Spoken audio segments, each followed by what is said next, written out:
Here we are at day 3 to let you know that your why matters to God. And whether or not you find your why has an impact on what God wants to do in the earth.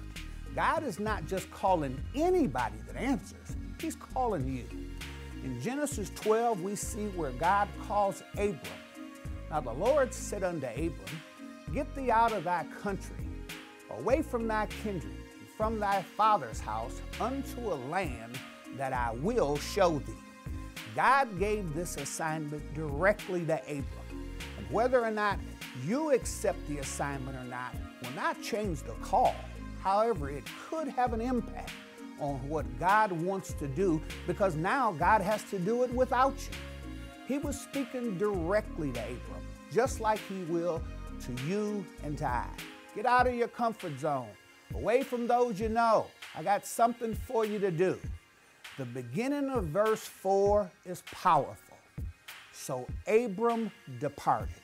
He took the first step in accepting his why.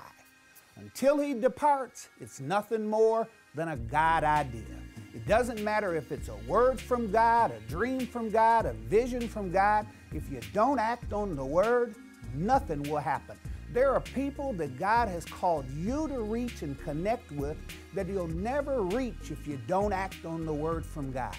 If you stay in the same place doing the same thing, your paths will never cross. It can be the will of God, and therefore we know the power of God would be present. But there's no power in staying where you are. God is calling you to your Jerusalem, your Judea, but the places you can impact will be different from me.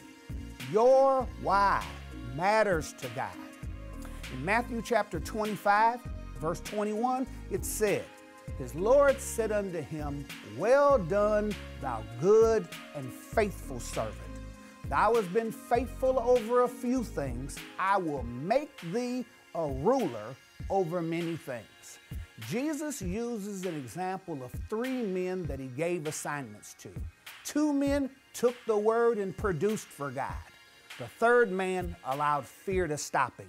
The men that moved forward on the word from God received one of the most powerful statements in the Bible.